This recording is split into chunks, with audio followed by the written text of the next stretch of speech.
I had told myself this night would be different. That for once, my parents might look at me without the subtle weight of expectation or the unspoken comparison to someone I could never be.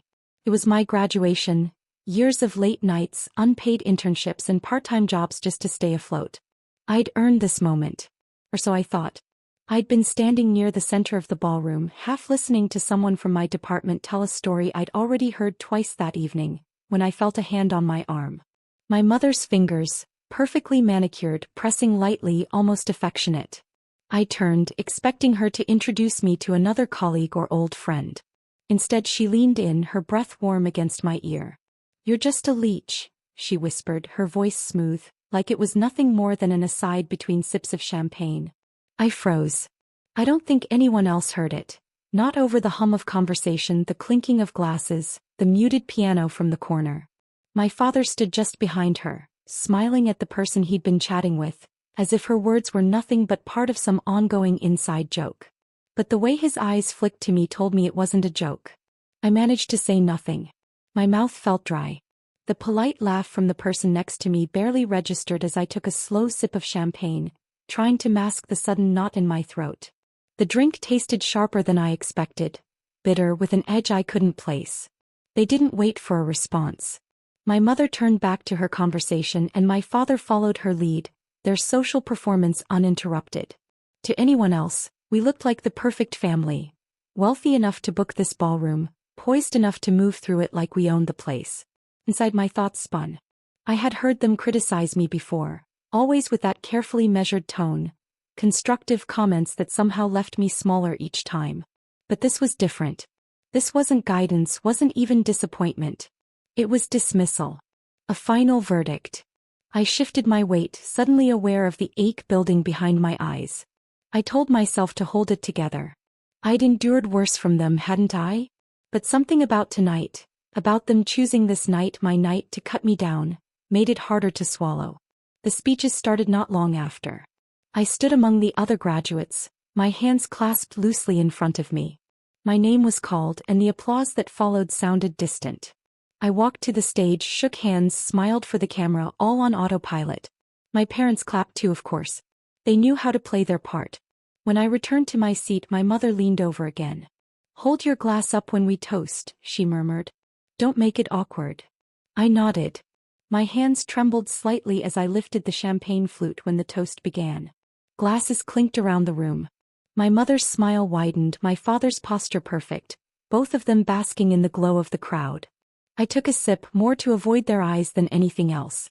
That was when I felt it, the faintest burn sliding down my throat. Not the warmth of alcohol, but something harsher, sharper. I blinked, forcing myself not to react.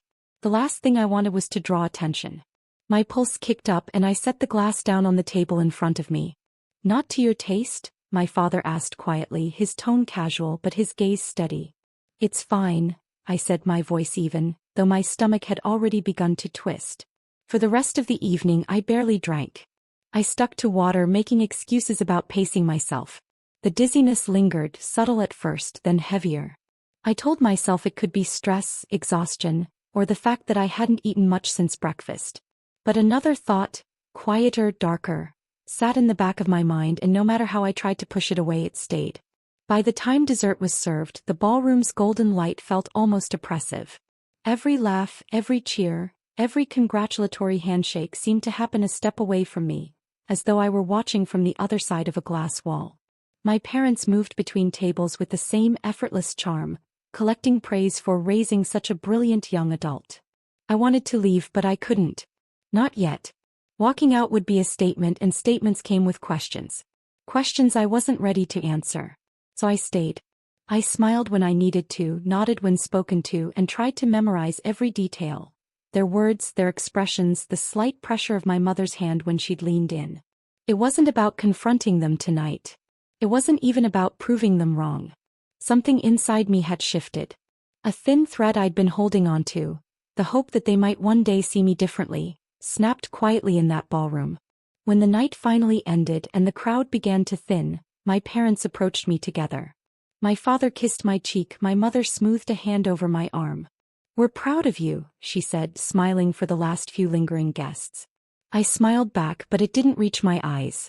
"Thank you," I replied, my voice steady. As they turned away, I knew that whatever came next, it wouldn't be about earning their pride anymore. It would be about taking back the part of myself I'd let them own for too long. And though the room still glowed with warm light, I walked out feeling the cold more than ever. The cool night air should have cleared my head, but it didn't. The moment I stepped out of the ballroom, the dizziness didn't fade, it deepened. My legs felt heavy, like each step was being weighed down by something I couldn't see. I told myself it was exhaustion, that maybe I just needed to get home and sleep, but the knot in my stomach kept tightening. The drive back was a blur.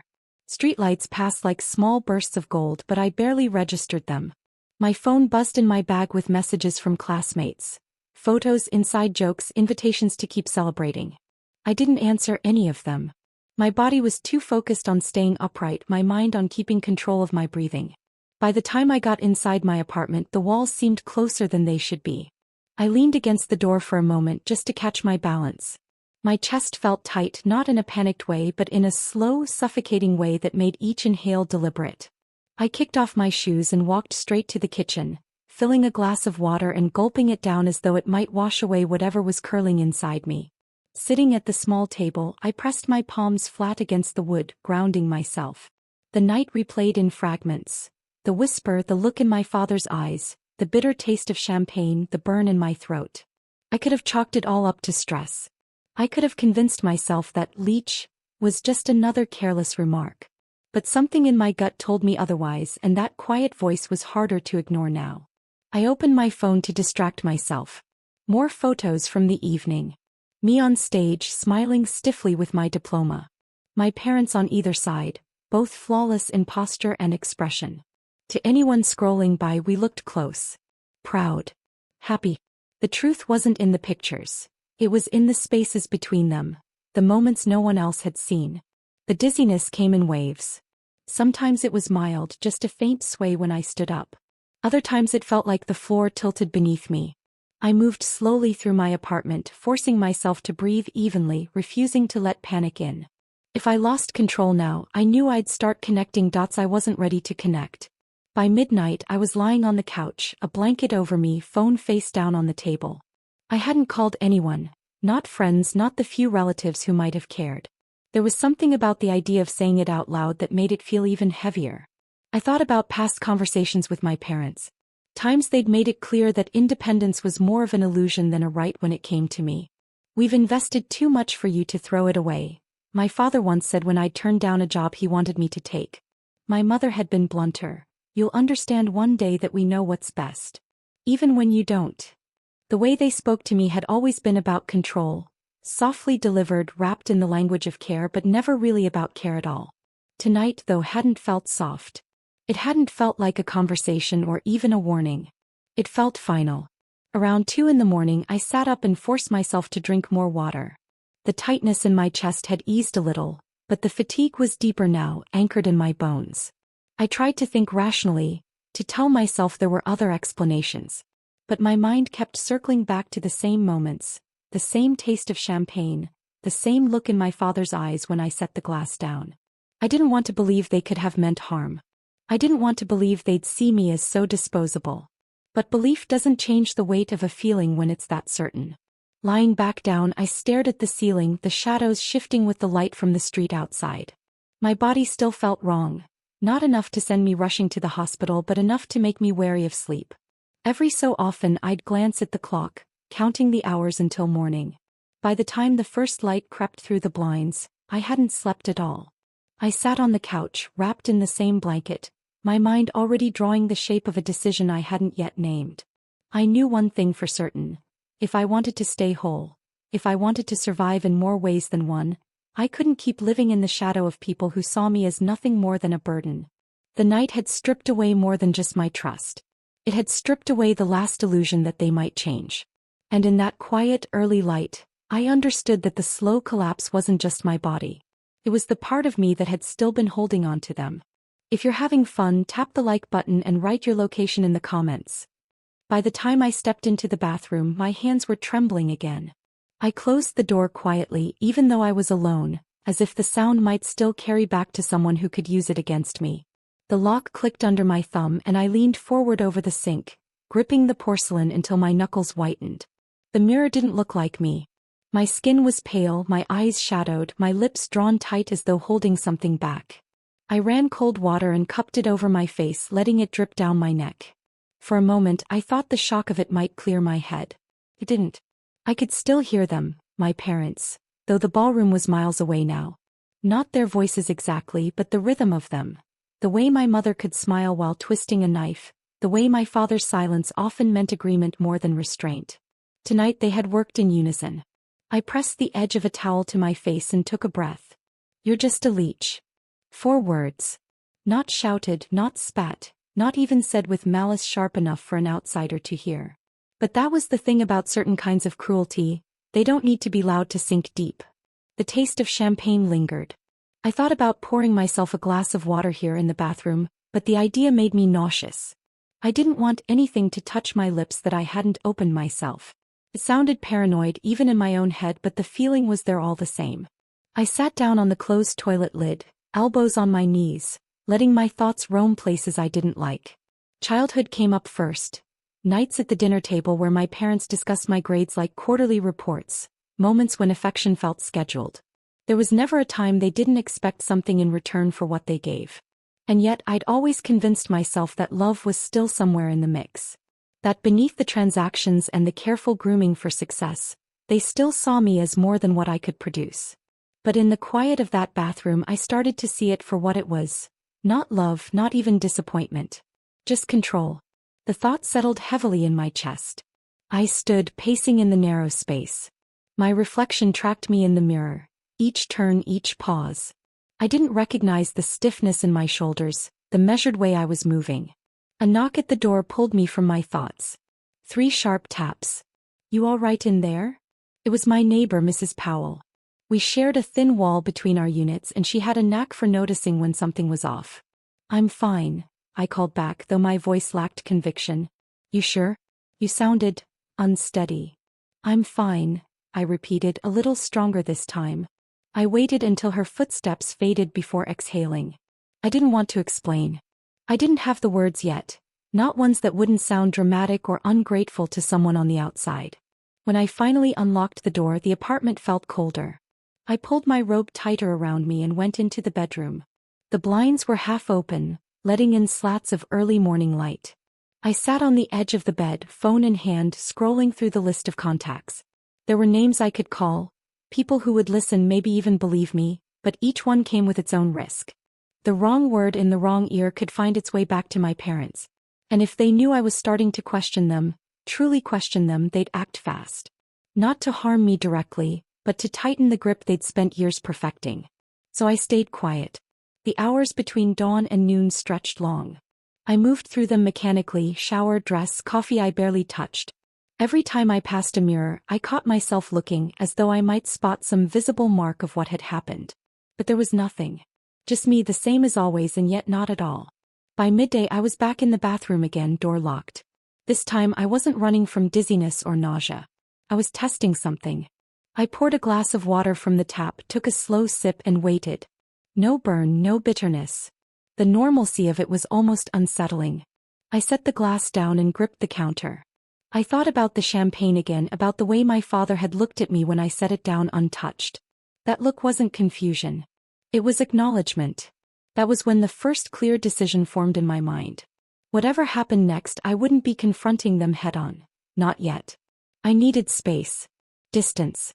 The kind that made it harder for them to reach me, harder for them to keep me under the same shadow. I stepped back from the counter, the mirror catching my face one last time before I left the room. The person staring back still looked tired, still pale, but there was something steadier in the eyes. Something my parents wouldn't notice until it was too late. By the time I left the apartment, the sun was already low, staining the streets in shades of orange and gray. I hadn't planned to go anywhere, but sitting inside those walls all day had made me restless. My body still felt heavier than it should, my head a half step behind my feet, but I needed air. I needed to see something that didn't remind me of last night. I walked without direction, taking quieter streets, the kind where you could pass 3 houses without seeing another person. The evening air was cool enough to bite, but I didn't mind. My hands stayed deep in my coat pockets, fists curled loosely around nothing. Every few steps I found myself replaying the champagne. The taste, the burn, the way my father's eyes had fixed on me. I kept trying to rewrite the scene to tell myself I was wrong, but the memory wouldn't let me. The truth was, something had shifted between us long before last night. I'd just been too willing to believe we could still go back. As the streetlights flickered on, I found myself outside an old cafe I used to visit during college. The windows were fogged from the heat inside, and for a moment I considered going in. But the thought of sitting among couples and friends, their laughter spilling into my solitude, felt wrong. I kept walking. At some point I realized I was headed toward the park. In daylight it was full of joggers, kids on swings, people walking their dogs. At night, it was quiet, the pathways lit by weak lamps that left more shadows than light. I sat on a bench near the fountain, watching the water spill and catch the glow in fragments. I thought about calling someone, not to confess everything but just to talk. To have another voice break the silence. My phone was in my pocket, but it stayed there. No one in my contacts could change what was already true, and the truth was the only company I could stand right now. The hours passed without my noticing. My hands grew cold and my shoulders stiff from the chill, but I didn't move. The park emptied completely, the sound of cars fading until it was just the fountain and the occasional rustle of leaves. When I finally stood, the world felt different, not lighter, not heavier, just clearer. I walked the long way back to my apartment, taking streets I didn't usually take. A few windows were lit, people moving inside, small pieces of lives that didn't belong to me. It struck me how much of the world goes on without us, how little most people care about the storms we carry. Back home I didn't turn on the lights. I dropped my coat on the chair, left my shoes by the door and went straight to the bedroom. The quiet wrapped around me differently now, not as suffocating but as a space I could claim. I sat on the floor beside my bed, back against the wall, knees pulled close. This had been my spot in the years when I felt most unsure, the place I could sit without having to answer to anyone. Tonight it was the same. I let the stillness settle until my thoughts began to slow. The phone buzzed once on the nightstand. A message from my parents. "Proud of you last night. You were graceful under pressure." I stared at it for a long moment before locking the screen. There was no mention of the whisper. No hint of the burn in my throat. Just the performance they believed I had played well. For the first time I didn't feel the urge to respond. Not with gratitude, not with defiance. The absence of a reply felt like its own quiet choice. The rest of the night stretched long, but I didn't mind. I sat there until my body demanded rest, until the cold of the floor seeped through my clothes. When I finally climbed into bed, I knew I wouldn't sleep much, but I also knew something had shifted for good. I didn't need a confrontation to reclaim myself. I didn't need proof to know what they had done. All I needed was distance, not just physical but the kind that puts years between the person you were and the one you're becoming. As the city outside fell into its own rhythm, I made a quiet promise. This was the last time they would have any say in the direction of my life. The next steps would be mine alone. The morning after felt different, not in my body but in my head. I woke before the alarm, staring at the ceiling in that suspended space between sleep and action. For years, mornings had been the time I braced for whatever my parents might require of me. Now, even without speaking to them, I felt the absence of that weight. I didn't rush. I made coffee, sat at the kitchen table and drank it slowly. No phone in hand, no background noise. Just the quiet hum of the refrigerator and the faint sound of the city through the window. It wasn't peace exactly, but it was the start of something close. The first thing I did was take stock of what I had.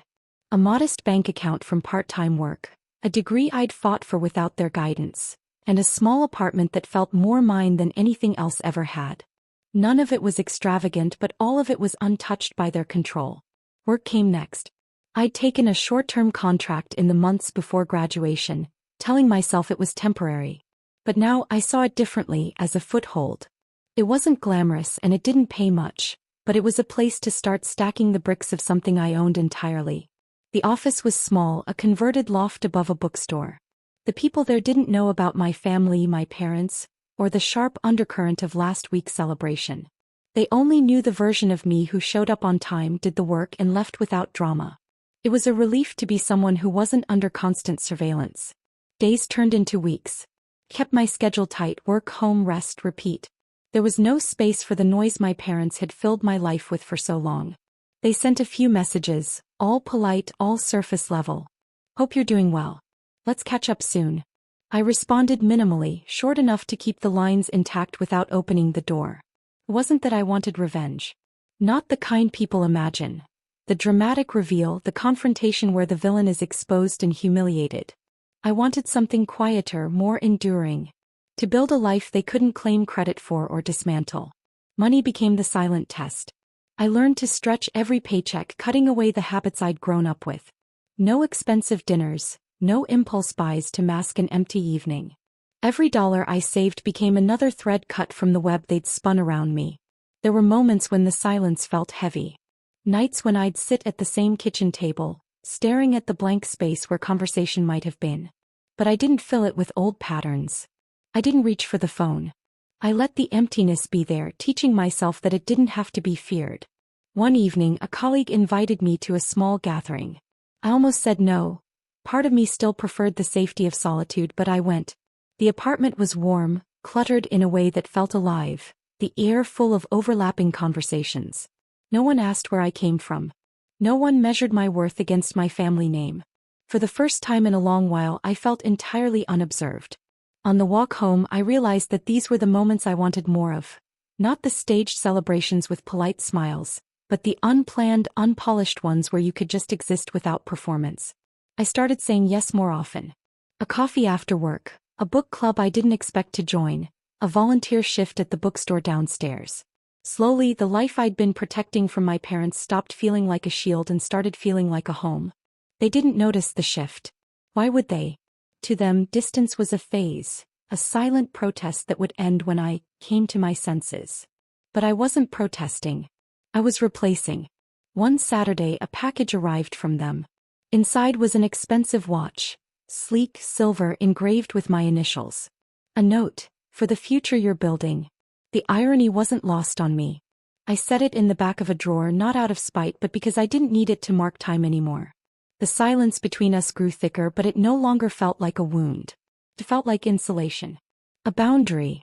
And in that quiet, I was learning something my parents never taught me: how to stand without leaning on anyone even when the ground wasn't steady. By the end of the month, I'd saved enough to make the first real investment in myself. A professional course I'd wanted to take for years but had been told was impractical.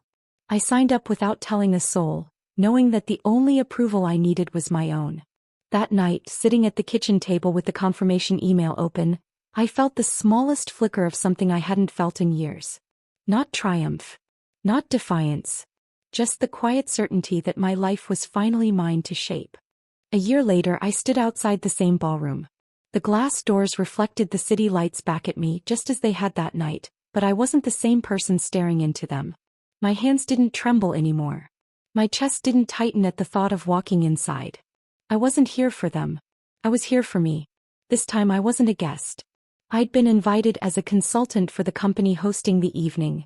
My name printed in the program not as a graduate, but as someone they valued for my work. A quiet acknowledgement of what I'd built in the year since I'd walked away. The lobby smelled the same: polished wood, flowers arranged for effect, champagne already poured. I moved through it without pause, nodding to people I recognized from my professional circles. Their conversations were about projects, collaborations, ideas. My parents weren't part of those stories, and for once that fact didn't need to be said aloud. I saw them before they saw me. My father was by the far wall, deep in conversation, his posture as precise as ever. My mother floated between groups, all perfect smiles and small touches on sleeves. They hadn't changed. Or maybe they had, but I no longer cared enough to measure it. When my name was announced for the panel, I walked to the stage without hesitation. The applause was steady, warm, unforced. I could feel their eyes on me from somewhere in the room, but it wasn't the center of my awareness. My focus was on the people in front of me, on the work I was here to speak about. Work that had nothing to do with the life they had tried to define for me. Afterward, I stepped down from the stage and into a circle of conversations. A few people asked for my card. Others mentioned collaborating in the future. I listened, replied, and found myself smiling, not the polite, practiced one I'd worn for years, but the kind that came without thinking. Eventually, our paths crossed. It happened naturally, the way currents in a room sometimes force you into proximity. My mother's smile didn't falter. though her eyes flicked with something sharper when she looked at me. My father offered a handshake, firm and brief. "You've done well for yourself," he said, the words carefully neutral. "Thank you," I replied, matching his tone. No warmth, no coldness, just distance. There was no scene. No raised voices, no cutting remarks. We were two people exchanging words out of obligation, and that was all. It struck me then that this was the final piece of distance I'd been waiting for, the moment where their approval or lack of it meant nothing. The rest of the evening passed quickly. I stayed until the final toast, speaking with colleagues, accepting thanks from the organizers. My parents remained on the far side of the room, still in their element, still surrounded by people. We didn't seek each other out again. When I finally stepped outside, the air was cool, the city alive around me. I didn't rush to leave. I stood there for a moment, looking back at the building. The last time I'd walked out of those doors, I'd felt the cold settle in my bones. Tonight it was different. There was no weight. I didn't need them to see who I'd become. I didn't need to prove anything. My life had been rebuilt in the quiet. Not through confrontation, not through revenge, but through the steady work of creating something they couldn't reach. That was enough. As I walked away, my phone buzzed. A message from an unknown number. "You looked confident tonight." No signature, but I didn't need one. I locked the screen without replying. At the corner, waiting for the light to change, I caught my reflection in a darkened shop window. No traces of the person who'd stood here a year ago, holding a champagne glass that wasn't safe to drink from. Just me standing steady, shoulders back, the air easy in my lungs. The light turned green and I crossed without looking back. Some stories don't end with an audience. Some don't even end with a final act. They just fade into the rhythm of a life that belongs entirely to you. And as I walked into the night, I knew that was the truest kind of justice. Not their downfall, but my own freedom. Hope you loved it. Smash that like, hit subscribe, and share your location in the comments.